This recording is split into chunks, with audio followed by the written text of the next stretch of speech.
Good morning, everybody. It's 9 a.m. Jerusalem time, and welcome to the first PEARS webinar in nutritional sciences being held at the Hebrew University of Jerusalem, Robert H. Smith Faculty of Agriculture, Food and Environment, Division for International Studies in Rehovot, Israel. I'm Dr. Aliza Stark, and together with Professor Betty Schwartz, we are the academic chairs of the International Master's Program in Nutritional Sciences, and the two of us will officiate throughout the webinar. First, I'd like to welcome all our students, animal science and nutritional science, our research exercise supervisors that are with us this morning, our invited speakers, and our honored guests. When I say guests, that includes those of you who are watching real time via the internet. We're very happy to have you with us this morning. This summer, because of the security situation in Israel, we had no choice but become quite experienced in using the internet for interactive learning. Our veteran lecturer from Germany was not able to join us, and he taught his summer classes via the internet. It's an instrument that allows participation from anywhere in the world, and I'm very happy we are able to use this advanced technology for our webinar. Today and tomorrow, 13 research exercises will be presented by the master's students of our 2014 graduating class. This is their final assignment for the year after working very hard in many different courses. Each student will have about 20 minutes to present their topic, and then we'll have time for questions. Our students this year come from Ethiopia, Nigeria, Uganda, Nepal, United States, Mexico, China, East Jerusalem, and Kenya. I am very, very proud of the work they've done so far, and I'm sure the next 2 days will be both informative and exciting.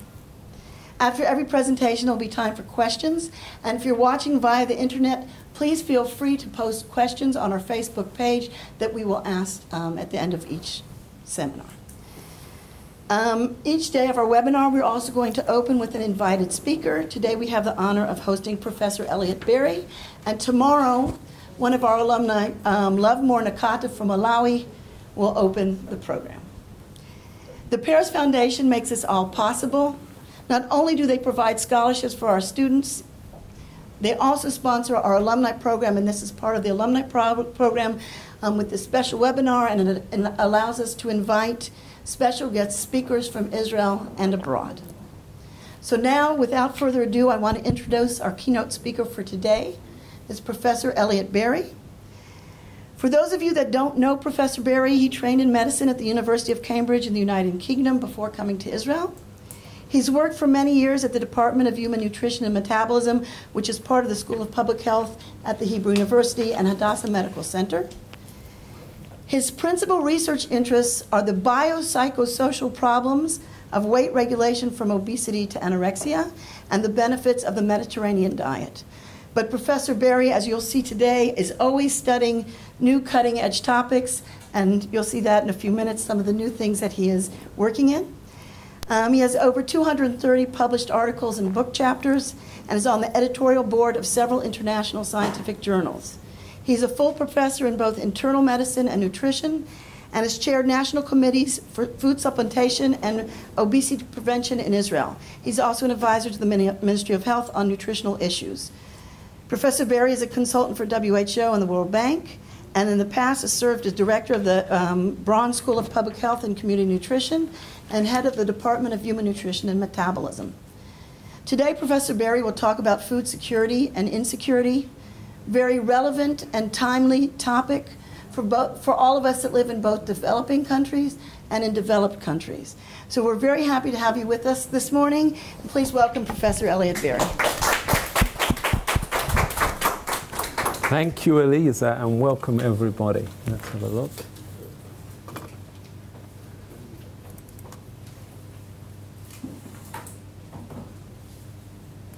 So thank you very much for inviting me to kick off this amazing webinar. And I just want to say a few words about the PEARS Foundation. It has an extraordinary vision to help promote cooperation between Israel and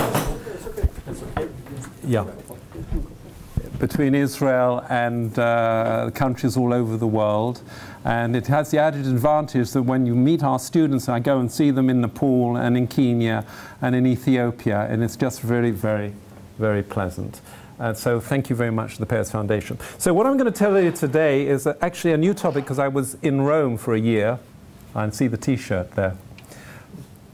And working at the FAO, the Food and Agriculture Organization of the United Nations. Now, this is the biggest United Nations organization. It's actually bigger than the WHO. And I was working on the topic of food security for the world for 2030. I don't think I'll be around to be eating, but how you actually deal with food security and what is the, how you ensure it and how can you measure it. And that's particularly what I was interested in. So for those of you out there and here who actually want to go off now for a coffee, the actual message that I want you to take away basically is a very simple one, that a well-fed nation is a healthy nation, is a productive nation. So food from that point of view is our fuel. And as in the car, you want to make it the highest octane. You know, a car will run on 70 octane fuel, but it will, the motor will judder, you know, it won't work well. We want to get everybody on 98 octane or even 100 octane fuel. And the question is how we do it. So it depends on food security. And what I'm going to go through with you today is a little bit about food security, a whole new index which is not yet published. This is work in progress, but I'm allowed to show it to you. How you promote food security, and then the other side of the coin, well, not exactly what happens when people are food insecure. They don't have enough food. How do people cope? And that's a very important topic for life in general, but in particular food insecurity. So I'm going to talk about food insecurity, how you cope with it. I'm going to introduce a concept that I've been developing over the last 3 or 4 years called the sociotype, along with the genotype and the phenotype, and then we will conclude. Now, is it all right, Aliza, if people are not clear what I'm saying, and that usually happens, they can ask questions. Please stop me, all right? Put your hand up, so let's do that. Okay. I strongly recommend everybody to visit the website of the FAO, if we're on webs now, fao.org. It is the amazing repository of information about food and the best statistics. People looking for projects can download files and really work on them for the whole world. So www.fao.org. How are we doing? Are we okay? Great. Okay, so food security is a really complicated, you know, when you try and make definitions, you try and do all things to all men. So, and this is what it is. Exists when all people at all times have physical, social, and economic access to food, which is safe and is sufficient in quantity and quality to meet everybody's dietary needs, okay? But not more so, you might add. And is supported by an environment of adequate sanitation to ensure a healthy and active life. So when you see this, all people at all times, you realize that's impossible. I mean, we have to be realistic. But that's your reach should be further than your grasp. So that's what we would like, the Platonic ideal of getting a world with enough food. By the way, how much food is wasted? Does anybody know? How much food is wasted from the farm to the fork, as they say? Anybody else, you know? Would you like to guess? What percentage? 30%. Yes, it's about 30, 33, but a third of food is wasted. So that's already something that we should be working on, okay? So that food isn't working. It goes from storage, from going from the farm to the super, and then in the super, how many people look at the expiry date and throw things out when it really isn't justified? So that's it. Now, there are 4 dimensions to food security. There were 3 from 1997 to 2009, and then a 4th was added, the stability. So this is what it is. The food has to be available in the country. That's at the national level. It has to be accessible at the household level. People can get the food to the home, and it has to be adequate to be utilized by an individual. Now, that depends on how the food is distributed. It depends also if the person is well. If somebody has worms, ankylostoma, or any other problem with the GI tract, he can't absorb the food, or is chronically ill with HIV/AIDS, okay, he can get the food, but he won't be able to utilize it.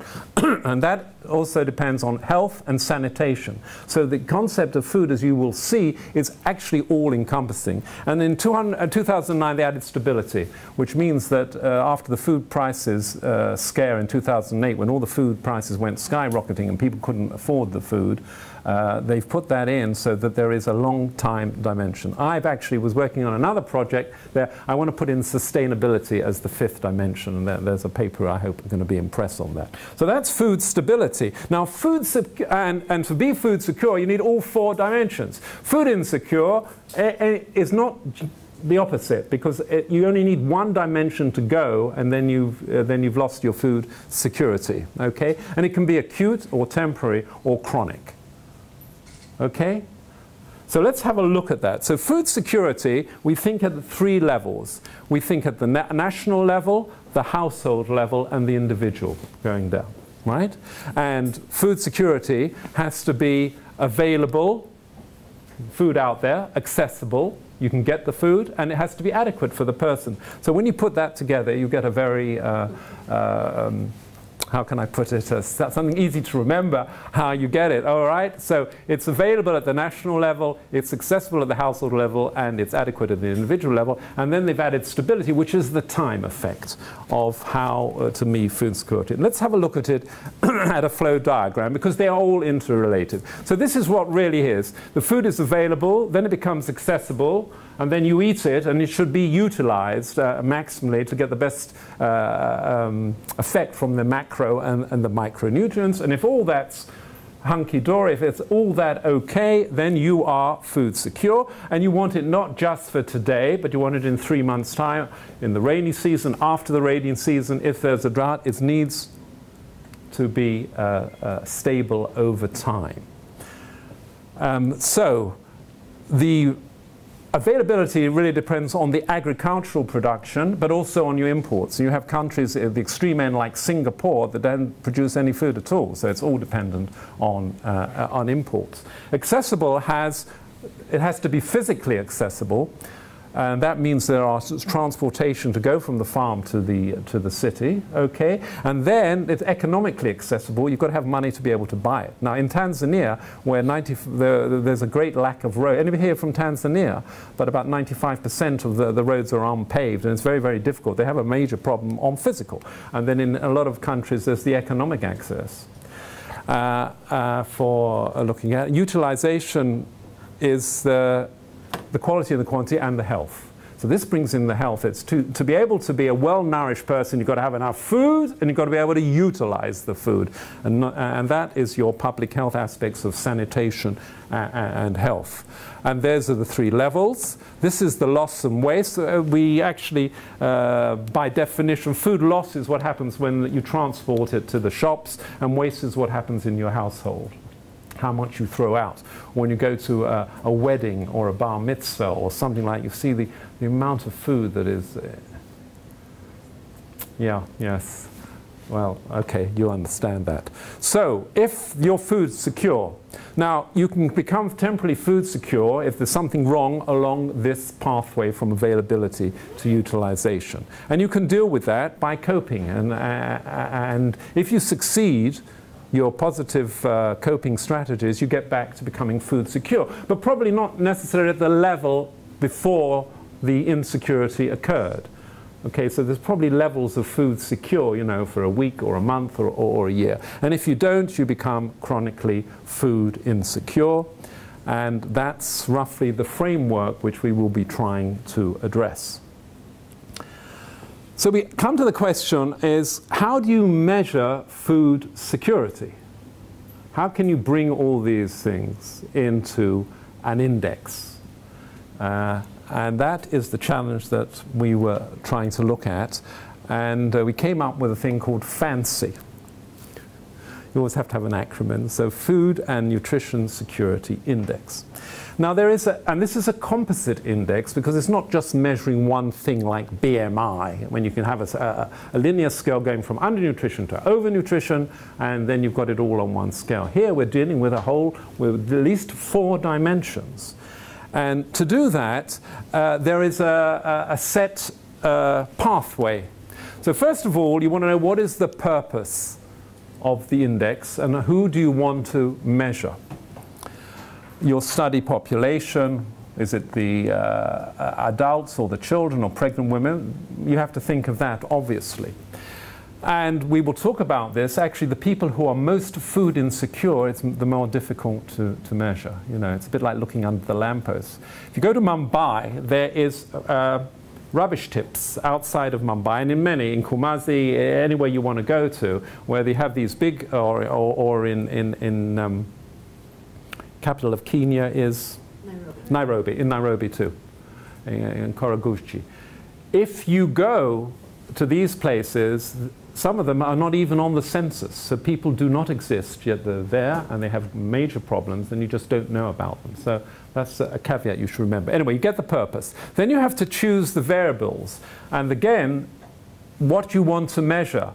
And you might have a wonderful list of things that you would like to measure, but they aren't measurable or there aren't data. And they have to be standardized because you want to compare it over the world. Because one of the reasons for using an index is to see where you need to give aid, where you have to do advocacy for, okay?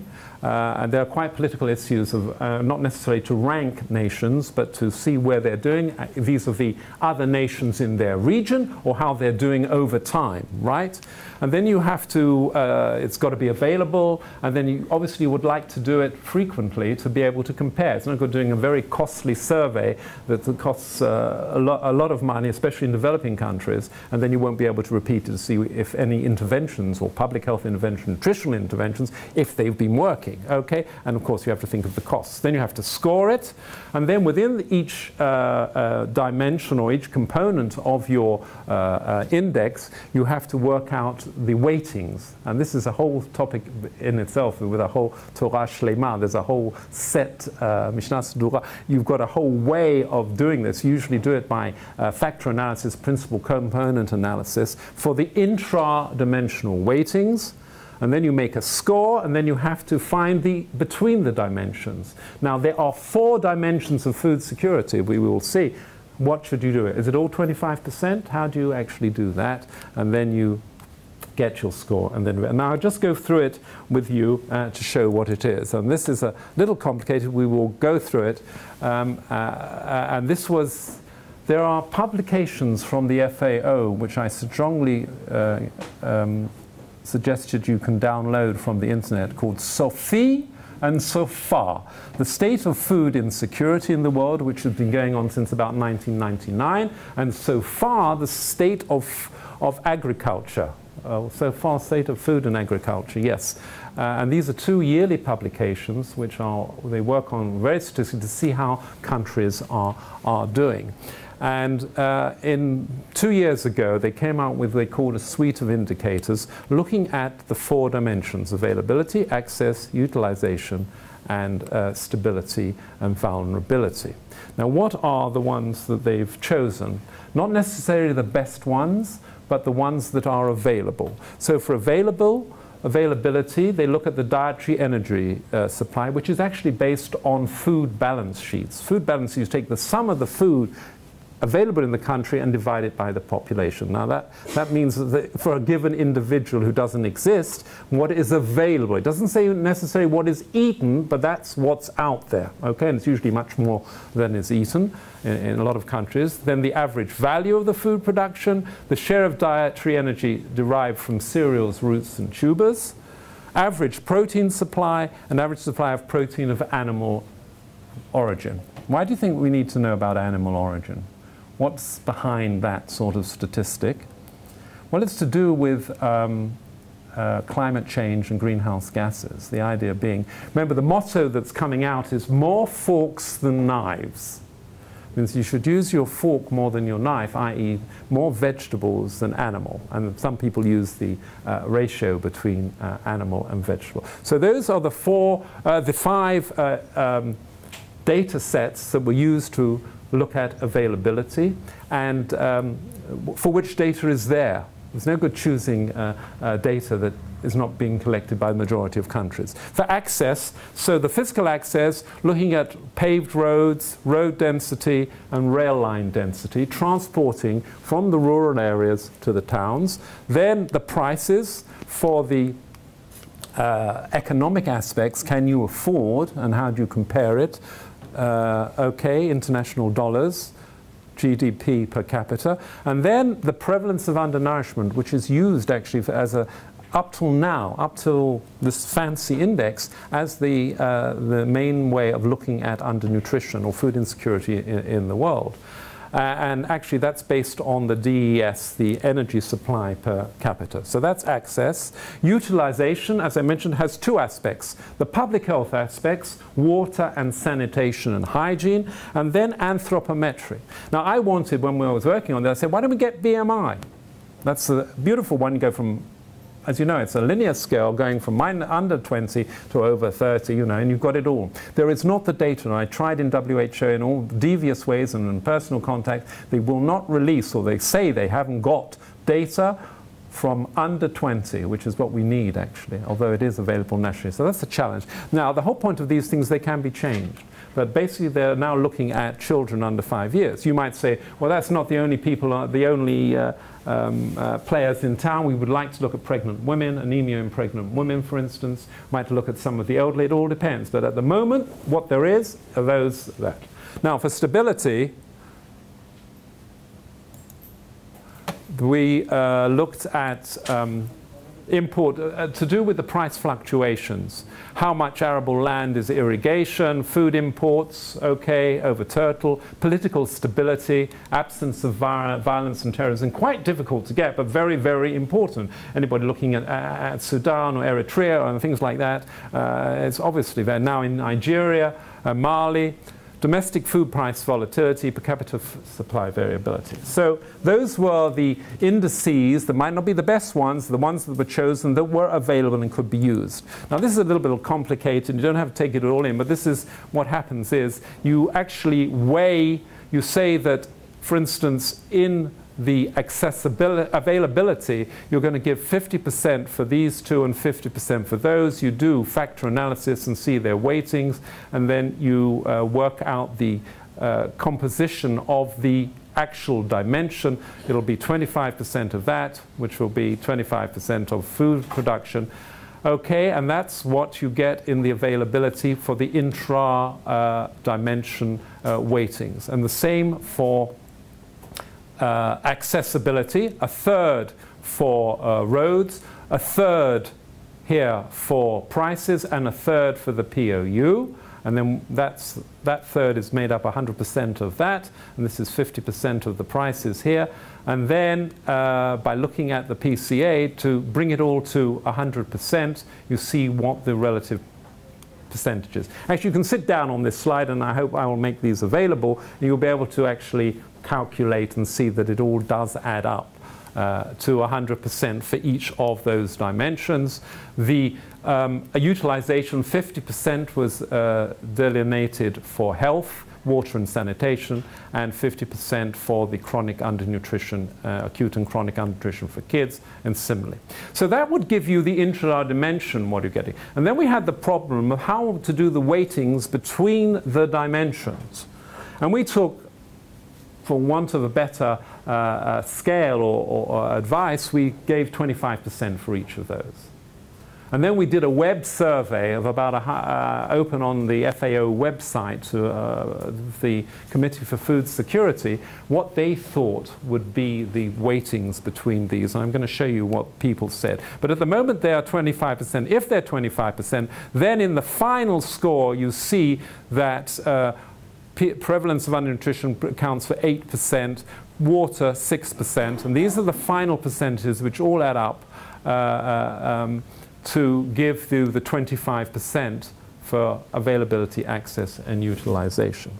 Actually, apropos of that 25%, this is what the people came from academia, international organizations, that's like IPCRI and other FAO or WHO, or people working in international organizations, government and NGO. That's the 25% line.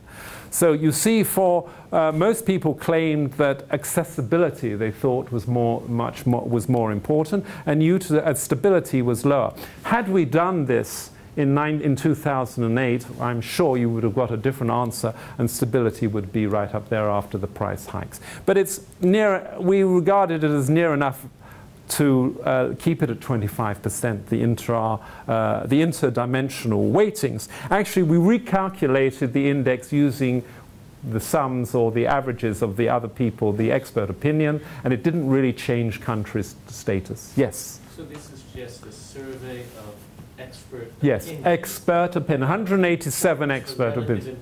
Yes, we asked them, particularly out of a number of things, how would you rank the 4 dimensions of food security?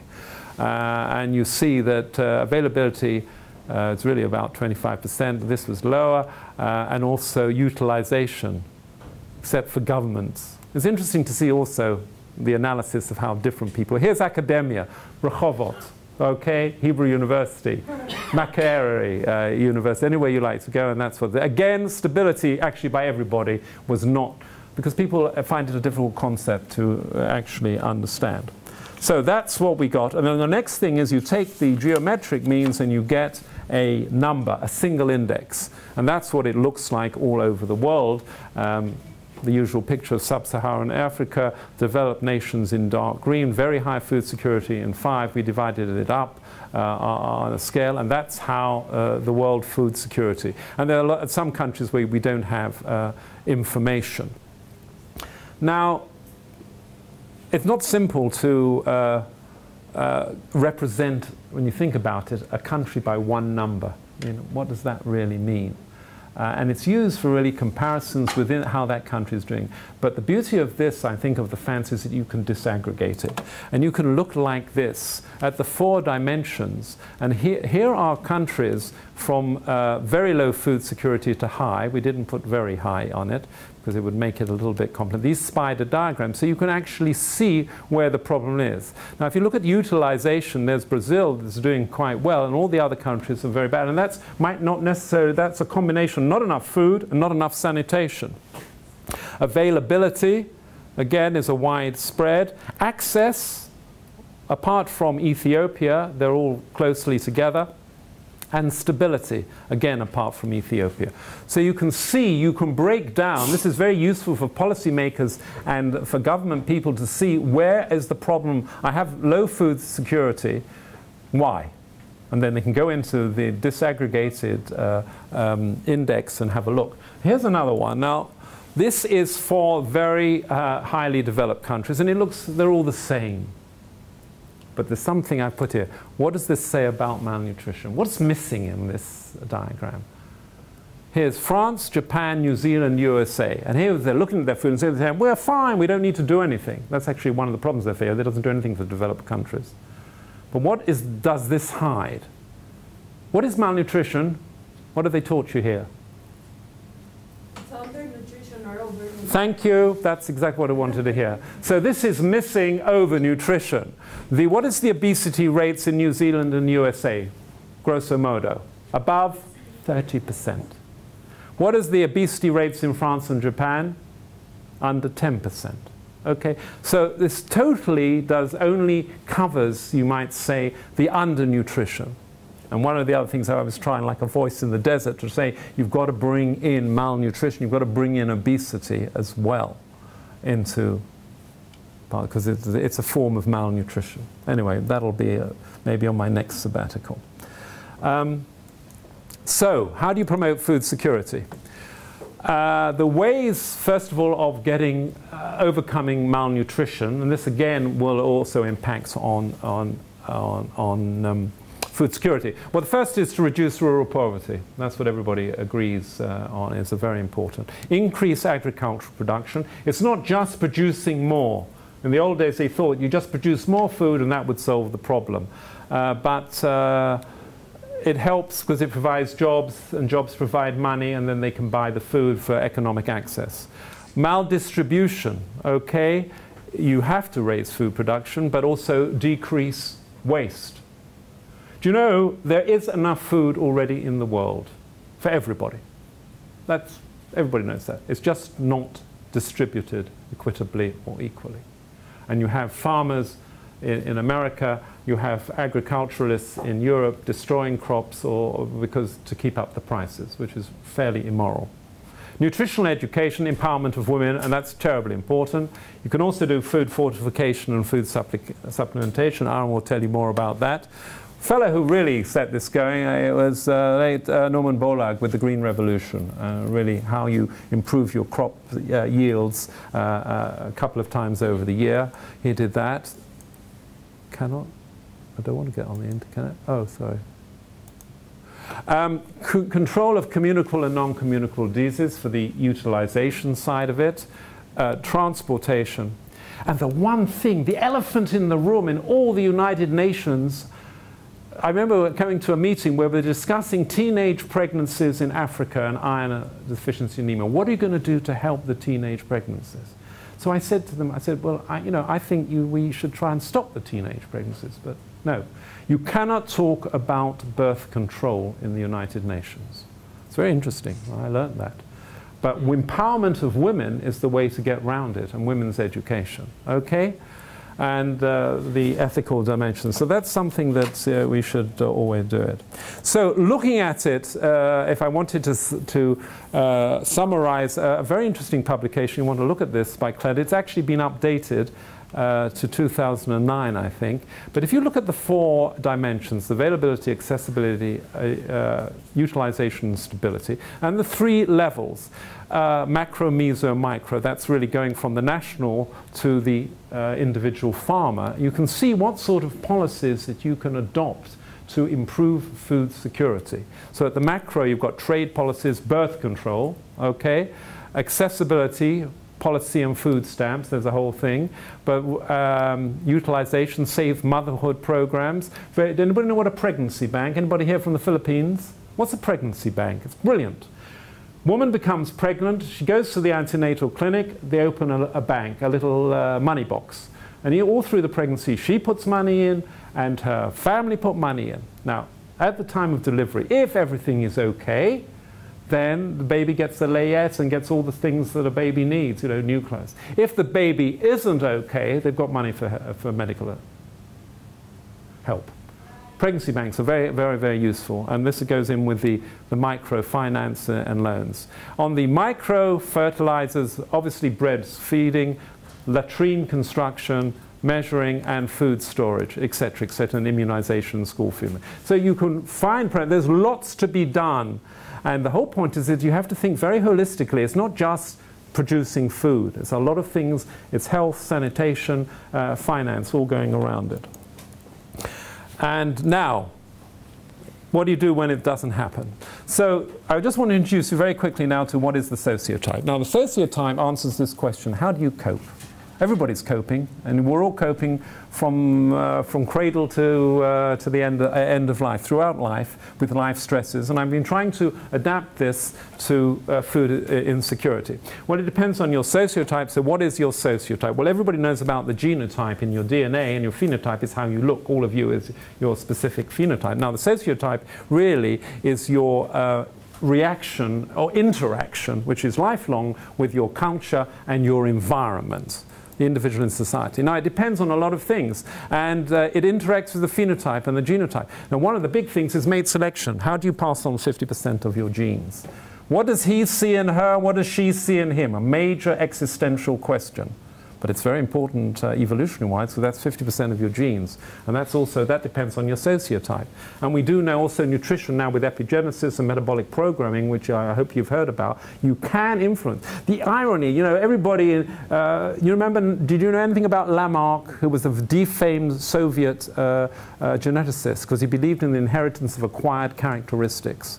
And everybody said, no, it isn't. And they put him out there. And it's coming back with epigenetics. because you can change by nutrition, you can change your DNA methylation and the folic acid and the B12. So it's coming back. It's very interesting. I always like to get the underdog, you know, and so he's coming back. It's a framework, really, of the sociotype of looking at the environment. And there are 3 domains, individual health, relationships, and environment. I can't go into all of it, but it does take in a number of other professions and other disciplines, from anthropology to sociology and psychology, and you can get to see it. Now, and it's all influenced by nutrition, that's why I got into it. And that's how it looks. You've got your genotype, intrauterine growth. We do now know that, of course, that nutrition begins when? -9 months. -9 months, that's right. It means actually before, because you're taking your folic acid. And then you become to a phenotype, and then from childhood onwards, you're influenced by your family and your sociotype with feedbacks along here. How you deal with life in general. I mean, whether it's being dismissed from a job, whether it's getting divorced, whether it's getting diabetes, whether it's getting cancer or being food insecure, these are all sociotypic questions. So how to look at it? Now, Peter Pushka was the man who turned around cardiovascular morbidity and mortality in Finland by completely changing all their diets. And we were meeting in Geneva, well, nearly 15 years ago, 13 years ago, and he drew this on a napkin, which is where best science is done in restaurants and things, food, again. Okay, so this is said, this is what your life's task is, isn't it? Everybody is pushing a hill, a big stone up a hill, and the slope of the hill depends on the environment. I call it the relationships and your environment. Your health depends if you've got the power to push this up, and that's it. But that's not all. So I sort of developed it as, well, that's your sociotype. Now the other thing is everybody is lugging up this hill your own baggage. And everybody's got baggage from their experiences, you know, going through life. How you got on with your parents, how you got on at school, how you got on with friends, what happened in the army, etc. I mean, everybody's got their own baggage, right? And sometimes you put more on, or you can sometimes take it off if you're lucky. Well, that's not all, because you're going like this and you're juggling balls and you're juggling in the air. Now, when you're young like you, the balls are made of rubber. When you're like me, they're made of crystal. Okay, so that matters. And the last thing, when it's not all, it depends where you're walking. Now, if you're walking in a park where there are a lot of dogs, and the people, I'm afraid, in Rome are very bad at curbing their dogs. And parts of here I saw in Jerusalem. So if your shoes are like that or like that, that also makes a difference. So think about it. It's like the Teflon, where does it stick or it doesn't stick. So life is extremely complicated, and you're doing juggling thing, and you're carrying a thing, and you're pushing a thing up the hill, and that's your sociotype doing it. And you need your fuel.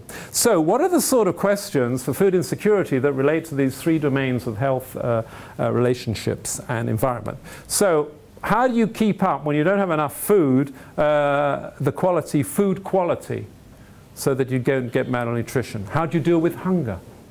If you read, well, going through war experiences, whether it's in Stalingrad or whether it's in the Holocaust or whether it's in China, in the Great Leap Backwards, do you know what he did? Chairman Mao said that the reason there wasn't any food was the birds were eating the seeds. Did you know that? So they killed all the birds. And then the insects all ran riot, and it just made it all worse. But you can imagine what really went on. And there's still tales to be said, and lots to be told about the Chinese famines. How do you eat unacceptable food? Oh, well, okay, I mean, you can't keep kashrut if you're food insecure, or if you're in a bad situation, or whatever. You've got to get over it. Relationships, how do you distribute the food within the family? Do you give it to the men who are working, or do you give it to the children who are growing? And if someone falls ill, what happens? An environment, how do you get enough money? Okay, and so these are questions. Now, all these sorts of questions of the sociotype, you can't do a randomized controlled trial. You have to understand behavioral questions like that, which are of major importance in coping. You have to think differently. And just to say, who are your at-risk groups? Well, as I said, these are the people who really are food insecure, and you just can't measure them, okay? Conflict, refugees, migrant workers, orphans, homeless, prisoners, okay? psychiatric patients, the people who, you know, you can tell a country about its values, how they do treat the helpless, you know. People like prisoners or psychiatric patients, do they get enough food, how they do it, handicap in the early. So these are very important for people who are at risk for food insecurity. So how do you cope with it? Well, there are 4 strategies that have been identified. I'm doing this fairly, I mean, this is, each one is a lecture in itself. Dietary change, okay, you change what you normally eat. You increase short-term food availability. You decrease the number of people eating within the family, and you do rationing strategies. Now, at the individual level, as you know, when you eat less, the body says, I'm starving, and goes into conservation mode. How does that happen? You change your T4, your thyroid secretion, you change your adrenal secretion, you become more alpha tone than beta, and they're to conserve energy, to conserve heat. Okay? You reduce the number of meals eaten. Actually, by the way, over history, people only ate twice a day. Nobody ate 3 times a day. So you can split things out. On the individual level, well, it depends on where you are on there. We'll see that on the relationships. And rationing strategies. You actually maybe do periodic fasting. And people cut down. On the individual level, well, you can borrow food and friends. Now in Spain, where they have great financial problems, great unemployment, the young people in Spain, it's 40% unemployment between the ages of 20 and 35. The family out there will help, the extended family, to get them food. You can send children out to eat with neighbors or family, and you do have to limit portion size. And then in the environment, so you go from less tasty and expensive foods. Very interesting, when I was in Italy, well, also they've got great financial problem. They said, do people eat out less? Well, they don't, but they go to less expensive restaurants and they eat less expensive pizzas, but they still do that. That's interesting. They ration the money, you gather, you use unconventional or what you weren't previously eating. You send members out to beg, maybe, and unacceptable behavior, such as, what's unacceptable behavior, but definitely goes on? Stealing, obviously. Actually, this is quite some interest when I was dealing with problems of starvation, but this is what happens when you starve over a long time. As you realize, you lose your sex drive, and then you lose worrying about eating off a clean plate, and you'll eat scraps and potato peels, and then this is the percent of the populations. This hasn't actually been repeated, thank goodness, but I mean, from other workers, this sort of thing is there. Antisocial behavior, and then there's cannibalism, which has occurred. You remember the famous case of the Andes, when the plane crashed with the rugby players in the 70s, and other things. Well, there's cannibalism, if you can do that. Actually, I've trying to find empirical evidence for the sociotype. This was theoretical, and I've got a survey of about over 1,300 people where we look at coping, and it finds that, as you might expect, your coping goes up with the amount of education, and it goes down with your health status and your economic situation. And we're looking at what is the contribution of individual health, relationships, and environment to your coping strategies. So we're going to come now to the conclusions. I think we're on time. So the first thing is, where does food security fit in the world picture? And it's amazing. It fits everywhere. I don't know if you've heard of this chap, Bjorn Lomborg, who's an iconoclast, and he goes against the grain, but you want to look at him. And he wrote this book called The Skeptical Environmentalist. Very well worth reading. Have a look. And he has these conferences in Copenhagen to work out what are the problems that the world has to face. Now, these are what they came out with a couple of years ago. I was amazed. I said, well, how many of these are to do with food security, directly or indirectly? And they all are. Education, malnutrition, sanitation, climate change, communicable diseases on utilization, conflicts affecting availability, financial instability, access, trade barriers, availability, governance and corruption, and migration. Now, they prioritized them, then looked at what were the interventions that could help. And I'm not going to go into that, but all the world problems impinge on food security directly or indirectly. That's why you can live without sex, but you can't live without food. Okay? Food is the most important thing that there is. And that's seen it. Food security or food is a basic human right.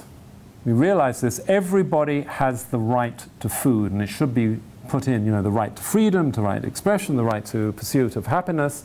So it should be sustainable, and it should be grounded and governed by social values that are just, equitable, morally and ethically sound. This was written in 1995. It has not changed. It has to be culturally acceptable.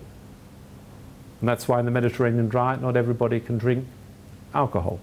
Food is obtained and managed that upholds basic human dignity. So this is how it's all coming along. We're going from the food, as a, bless you, what you're eating and how you get it, to the way, the social, cultural, the sociotypic way that you actually eat the food. Remember this important thing. A family that eats together stays together. Okay? Okay? You'll see that. Lots going on here. Okay, so we can actually now summarize the last two slides of really what it's all about. Now you remember that Brillat Savarin said, dis-moi ce que tu manges et je te dirai ce que tu es. Tell me what you eat and I'll tell you what a sort of person you are. Okay? That sort of holds. We can extend that.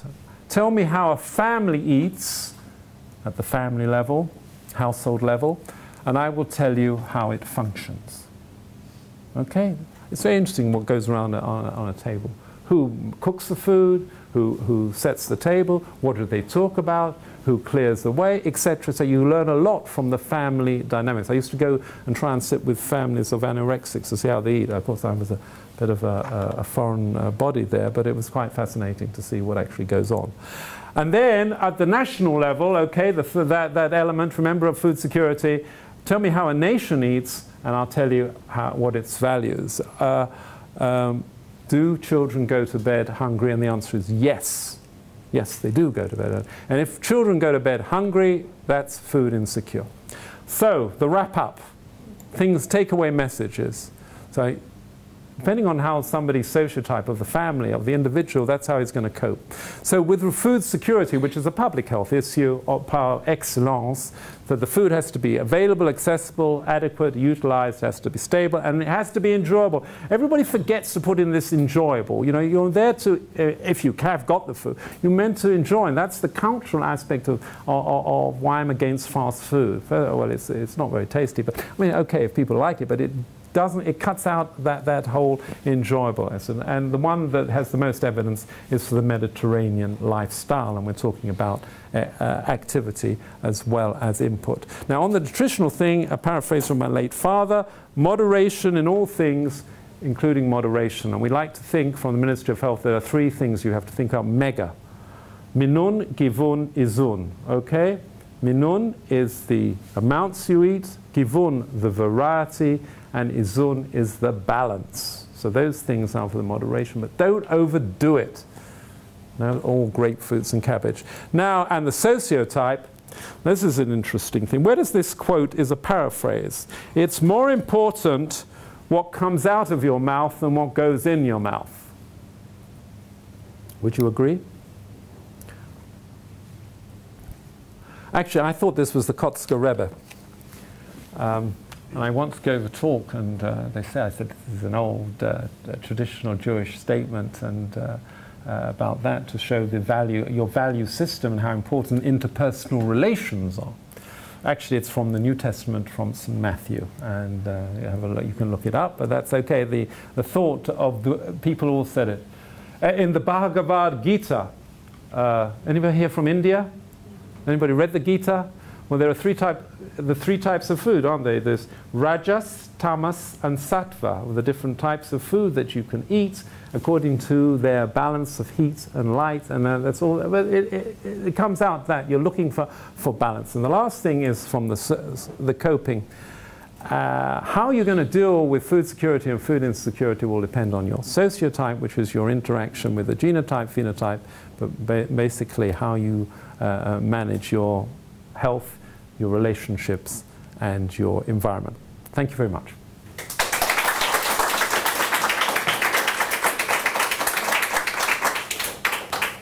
Do we have time for questions? Does anyone have? Do we have any questions you want to ask Elliot about his talk? Francis, do we need this microphone so they can? I can be bold enough for him.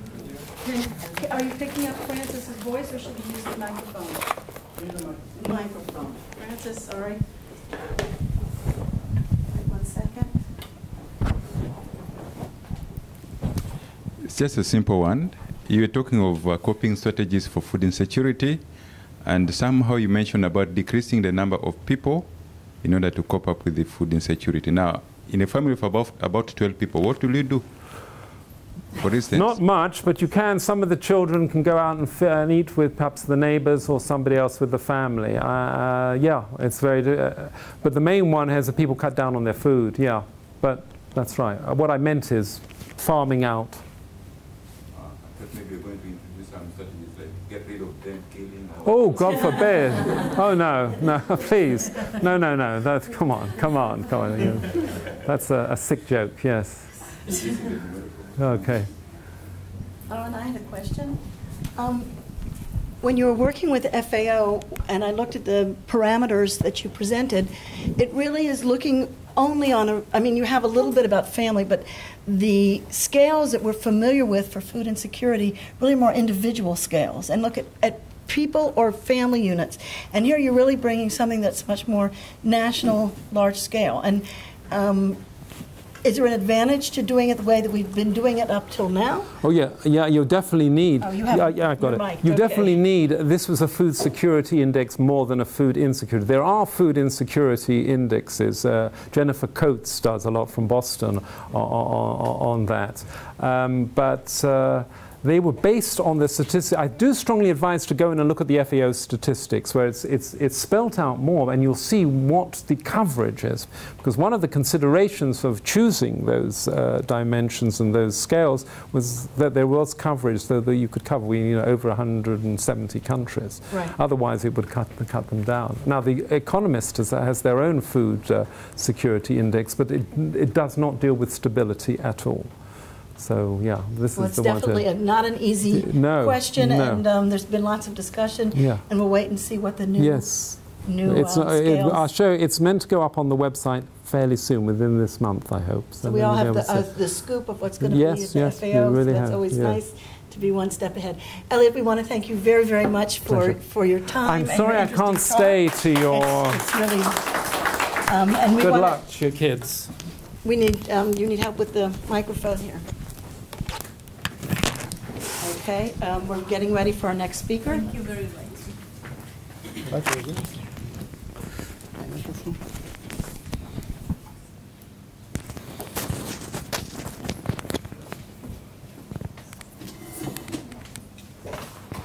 This is your pocket, maybe here. I'll put it on your skirt at the top. Which is yours?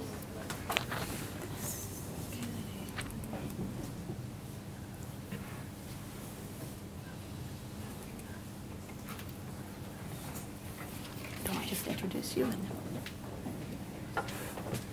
Okay, that was a wonderful opening keynote speaker for our webinar, and I'm very happy to introduce our first student speaker, a student presentation, Yinka Adetola, who is from Nigeria. Her academic mentor is Deborah Waldoks, and she will be our first speaker. You're invited to begin, yeah. Good morning, everyone. My name is Oluyimika Adetola. I'm from Nigeria. I'm here to present my research exercise, which is on the importance of preconception nutrition on maternal and fetal health.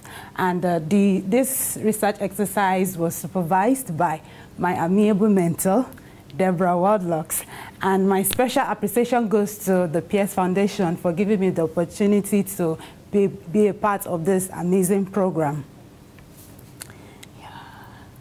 Okay, we'll start by talking about what preconception nutrition is. Preconception nutrition is actually a part of preconception care, which actually identifies and modifies risk factors, nutritionally risk factors, to improve women's health, before conception in order to improve pregnancy outcomes in women. And how do they go about this? It's about preventing these risk factors or managing them before conception. So why is it so important for women of childbearing age to achieve an optimal nutrition status before conception?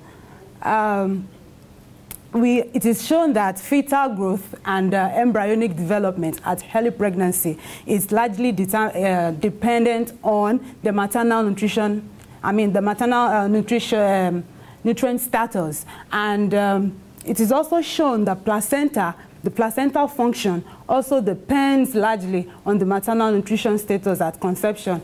And the placental implantation processes, the infantile growth processes at this early stage is very, very vulnerable to maternal nutrition status at conception. And this happens, the placental implantation occurs, it begins 5 days after fertilization, and of course completed by days 9 to 10.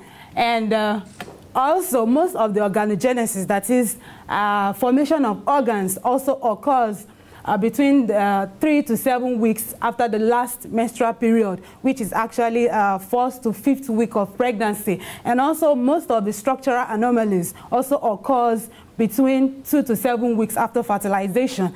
But then most women, or many women, don't know that they are pregnant at this time.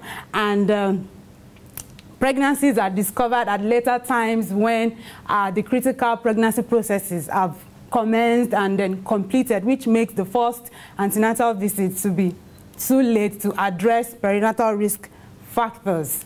It is also shown that poor maternal nutrition status is associated to poor placental size and efficiency, and which is also associated to fetal programming, low birth weight, small for gestational age, and preterm birth. It is also associated to placenta-related disease of pregnancy, and we have two major ones, which is spontaneous abortion and preeclampsia. Preeclampsia is shown to be one of the major causes of maternal death in the developing country. For example, Nigeria, where I'm from. Also, this statistic was published by the UNICEF Global Nutrition Database in the year 2000 to 2011, and it shows the 5 countries that account for more than half of the global low birth weight burden. Number of infants weighing less than 2,500 grams at birth. The countries that were shown are India, Pakistan, Nigeria, Philippines, and Bangladesh. So this shows that low birth weight is very, very common in developing countries. So the objective of my study will be to summarize the evidence related to preconception nutrition, nutrition risk factors associated with adverse pregnancy outcomes, and also to identify gaps in the knowledge base, and then to encourage future research to investigate possible benefits of preconception nutrition in developing countries, such as Nigeria. Methodology, electronic databases such as PubMed and Web of Science was used in identifying the research studies that were used. And of course, the research studies identified were critically reviewed, and studies were restricted to English language, and also from 2000 till date. And then the studies include epidemiologic studies in humans, systematic reviews, and studies in animal models regarding preconception, nutrition, and pregnancy outcome. So the focus of the review was on maternal nutrition status on placenta, the effect of low prepregnancy underweight on pregnancy outcome, and also impact of pre-pregnancy obesity on pregnancy outcome, as well as maternal antioxidant or micronutrient status on pregnancy outcome. So we'll be discussing on these 4 major points. So the first one, which is the maternal nutrition status on the placenta, this study carried out by Roseboom et al. which was aimed to investigate the role of farming on the placental size, shape, and efficiency among babies. And birth record of over 2,000 babies born during this wartime was used for the study. And the parameters that was measured was the placental length, breadth, surface thickness, which was used in calculating the area, placental area, and then the volume. So the summary of the results was that babies that were in the utero during the famine had smaller placental areas when compared to babies that were born before the famine. So this table shows it's actually comparing the placental areas of babies born before the famine and then those that were born during the famine. So these are different gestational stages, and we could see that the placental areas of babies babies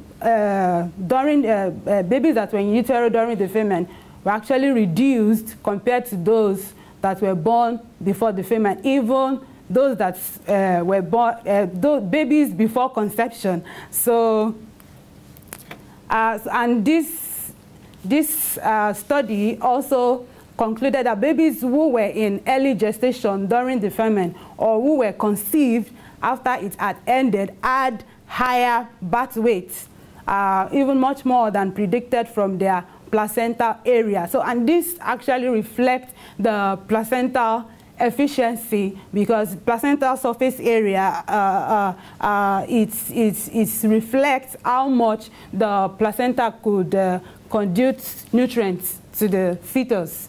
So this is the first study, and another study which is done by Winder et al. Also aimed to investigate the role of mother's body size on the morphology of the placenta. And this was a prospective cohort study of 522 neonates who were born in a maternal hospital in India. So the parameters that were also measured was the weight of the placenta, the length, the breadth, and the surface. And this was measured immediately after delivery. So the summary of the results was also that the higher maternal fat mass predicted a larger placental surface area. So the study concluded that higher maternal fat mass and larger maternal head circumference, which is actually showing different stages of the maternal growth and not just at during pregnancy. It was associated with greater placental efficiency, and this was actually indicated by lower ratios of length and breadth of the placental surface area to the birth weight. Merging the two studies together shows that maternal nutrition status is very, very vital in predicting the placental efficiency. And those that had, those that were undernourished actually affected the placental areas and efficiency. But here we saw that higher maternal fat mass predicted or was associated with greater placental efficiency. So the second point that we're talking about is the low pregnancy weight on pregnancy outcome. So this is another study by Ronenberg, which was to investigate the relationship between birth weight ratio, head circumference, and ponderal index on pre-pregnancy maternal body mass index. So this study shows that as maternal BMI increases, the birth weight of the babies also increases.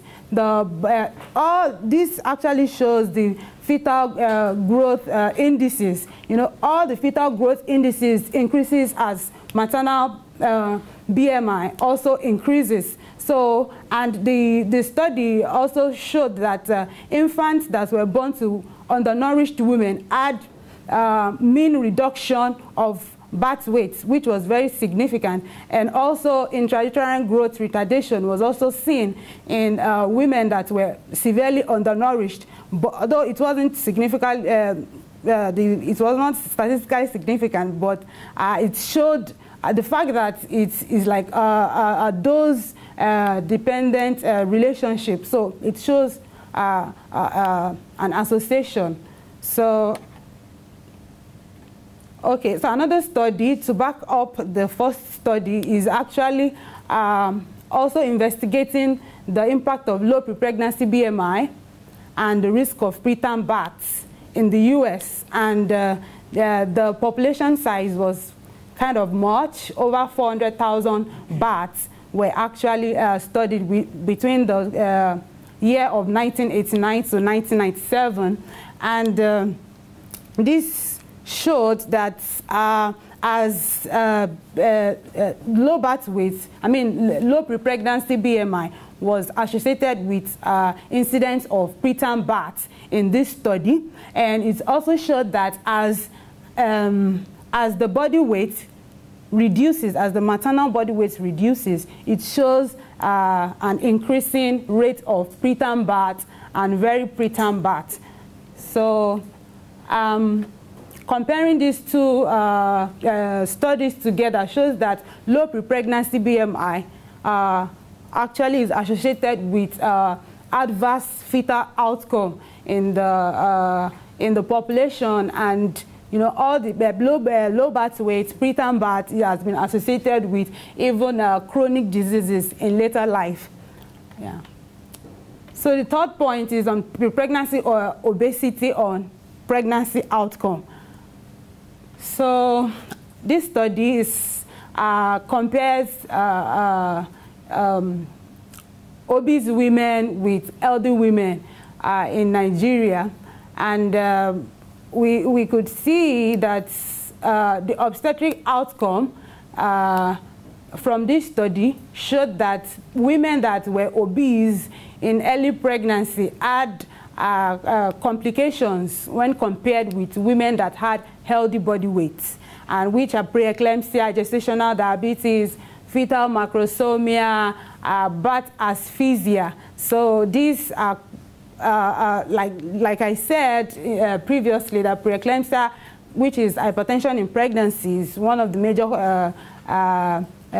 major cause of maternal death in Nigeria.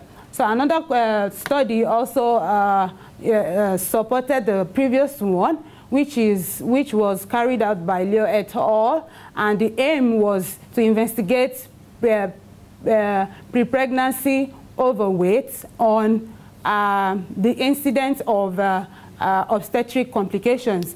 And we see that as BMI increases, it also increases the incidence of obstetric complications, such as preeclampsia, gestational diabetes, macrosomia, preterm birth, and small for gestational age. So, it is, so this is actually telling us that obesity is a major cause of maternal and fetal adverse outcome, and excess body weight cannot be addressed during pregnancy. It is not recommended. So preconception time remains a critical window to address excess maternal body weight before conception. So the last one, which is about maternal antioxidant and micronutrient status in fetal-maternal outcome. So the first study that we'll be talking about is on reactive oxygen species on blastocytes development rate in the presence and in the absence of antioxidant. Reactive oxygen species have actually been implicated in spontaneous abortion and in early pregnancy. So this study used vitamin C and vitamin E to check the efficacy of antioxidant in reversing the occurrence of the effect of reactive oxygen species, and it was actually carried out in mouse, in animal model. So vitamin C, the PMA actually induces reactive oxygen species, and it showed that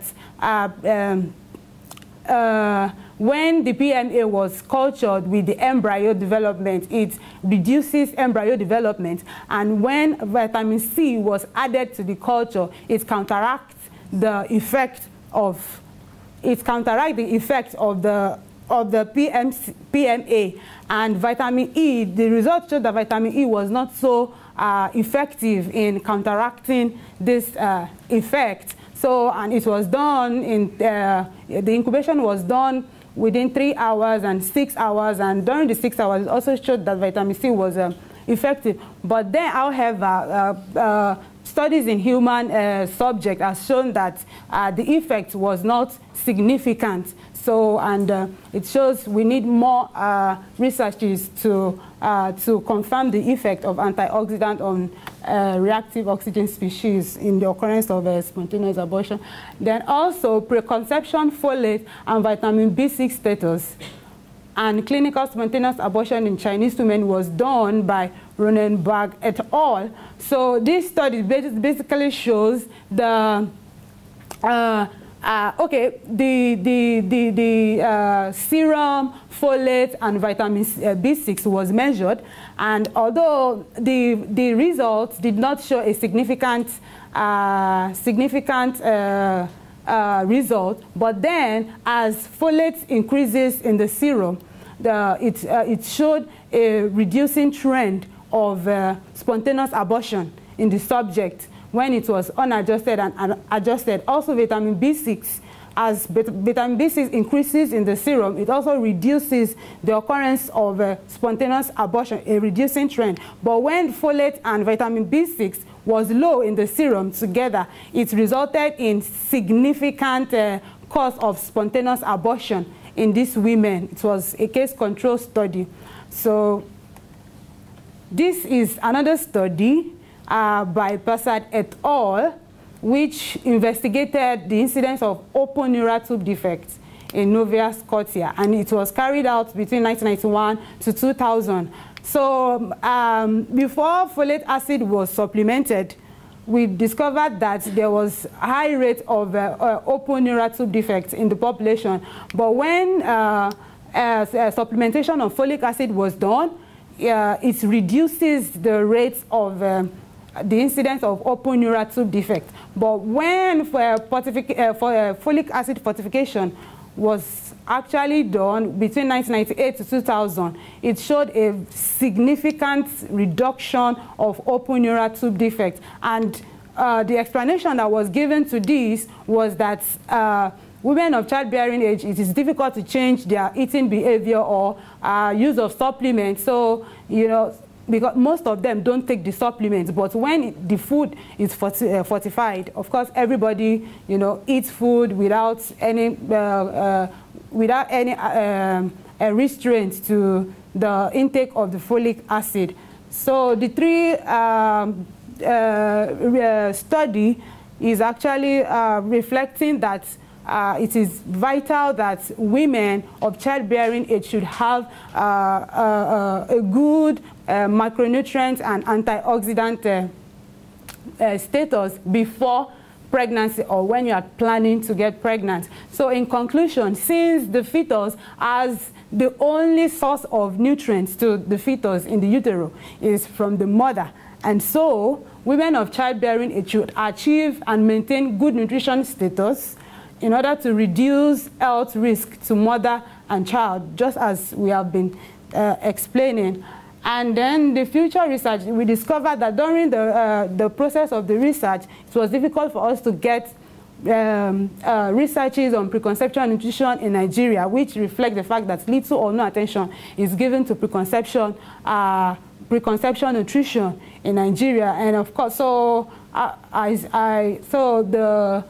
suggestion is that researches on impact of preconception nutrition in the developing world should be done, and also randomized controlled trials should also be done in order to prove the efficacy of antioxidants in reversing pregnancy disorders in women. And also we also discovered that folic acid supplementation is not part of Nigerian health policy system before conception. So it is suggested that this should be included in the Nigerian policy system, and also food fortification of folic acid. So, thank you.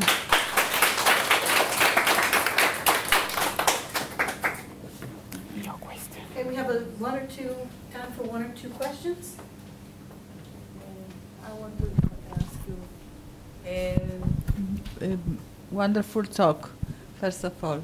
I would like to ask you, do you know what the status is here in Israel, whether there is fortification or not, and whether we have many problems with if we are not fortified, whether we have problems like in Nova Scotia 14 years ago, that was many entities.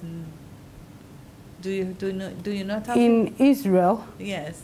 I don't, because I think food fortification depends on, or decision to fortify food depends on the incidence of neural tube defects in every country. So, but I don't think in Israel there is high incidence of neural tube defects in the infant. So, and again, fortification of folic acid is also being associated with maybe occurrence of some chronic diseases. So there is, trying to balance, trying to avoid one thing, and also trying to avoid like cancer that has been implicated in folic acid fortification of food. So I don't, if there is no incidence of open neural tube defect in any country, I don't think it is necessary to fortify the food. I think it's just one of the things is more than fortification is education. Yeah. Education of the pregnant woman or the woman that wants to be pregnant, in order that she will decide to take the supplements. Because to fortify, to do fortification for men and all the others, just to solve the problem of a pregnant woman is, I think it's not a very good decision at the nationwide. Yeah. Because we know what happens now, we don't know what will happen later. Okay. Yes. Have But any other questions? Never have a question? Or? Francis? There's a slide where you're talking about. Use the microphone. Okay. I need to stand? No. You don't see you, or they see Inca. Okay. They need to hear you. Something you're talking about, the famine, somewhere around 1940 something, I think. Then you're talking of placenta length, breads, surface area to measure area, rather, surface thickness to measure area, and volume. What was the essence of that, and how did you carry out the measurements? How were the measurements carried for the placental length and okay, the placental length. Okay, the placental length was measured with a transparent ruler, the length and the breadth. And so the length and the breadth was actually used in calculation of the area. So it was length times breadth times pi/4 for the area. And also for the volume, the thickness was also used in calculating the volume of the placenta. But I think that was length times breadth, and also times the volume over 4/pi was used in calculating the volume of the thickness, the volume of the placenta. Did I answer your question? That was an excellent presentation. I wanted to point something out that was sort of implied. You showed a slide by Liu et al.